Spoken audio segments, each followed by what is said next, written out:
नमस्कार दोस्तों, रघुपति राघव राजा राम, पतित पावन सीताराम, इस हिंदू भजन को गाया जाता है 1930 के दांडी मार्च में महात्मा गांधी द्वारा। और जब गांधी द्वारा इस भजन को गाया गया तो यह भजन पूर्ण रूप से सांप्रदायिक बन चुका था। महात्मा गांधी द्वारा मुसलमानों को खुश करने के लिए और अपना पॉलिटिकल एजेंडा सिद्ध करने के लिए इस भजन के साथ छेड़छाड़ की गई थी। वास्तव में यह भजन 15वीं शताब्दी में बहुत लोकप्रिय हुआ था। नॉर्थ इंडिया के अधिकतर विष्णु मंदिरों में इस प्रार्थना का पाठ किया जाता था। इस रामधुन को लिखा गया था पंडित लक्ष्मणाचार्य द्वारा। पंडित लक्ष्मणाचार्य एक वैष्णव सनातनी थे और यह प्रार्थना उनके हिंदू ग्रंथ श्री नमः रामायणम का हिस्सा थी। और इस भजन को सबसे पहले गाया गया था पंडित विष्णु दिगंबर द्वारा।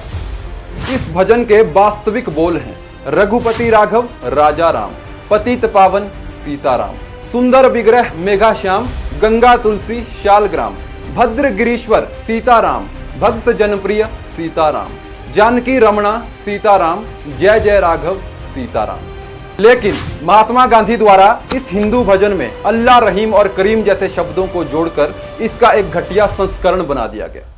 वास्तविक भजन में भद्रचलम, जो आंध्र प्रदेश में एक हिंदू तीर्थ स्थान है, वहां के महान मंदिरों का उल्लेख था। लेकिन महात्मा गांधी ने इन हिंदू मंदिरों को भजन से हटाकर अल्लाह, रहीम और करीम जैसे शब्दों को इस भजन में जोड़ा।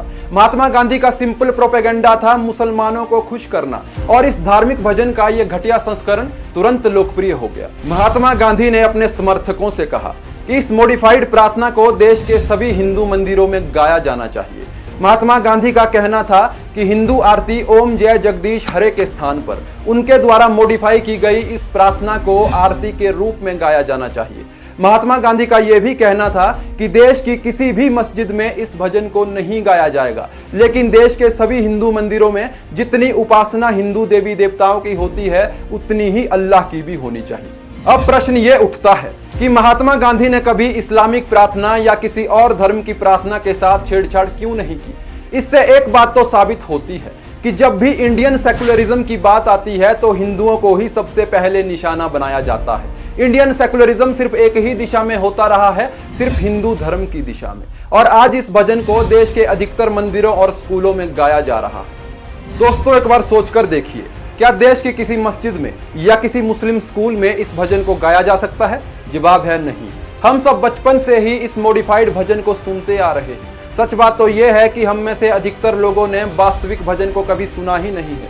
यहाँ तक कि भारतीय सिनेमा ने भी इस भजन का प्रचार करने में अपनी भूमिका निभाई है। लगे रहो मुन्ना भाई और कुछ कुछ होता है जैसी फिल्मों ने इस भजन को इस्तेमाल किया है।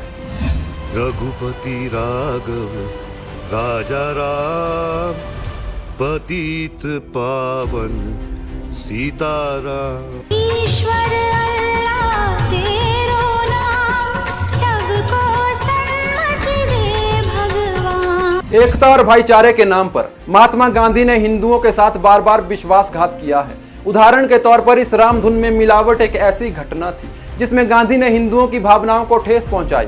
दुर्भाग्य से गांधीवादी धर्मनिरपेक्षता और गांधीवादी सेकुलरिज्म आज भी भारत देश को परेशान कर रहा है और हिंदुओं की भावनाओं को ठेस पहुंचा रहा है। हिंदुओं को चाहिए कि इस रामधुन के वास्तविक शब्दों को ही भजन के रूप में हिंदू मंदिरों और स्कूलों में गाया जाए, अन्यथा नहीं।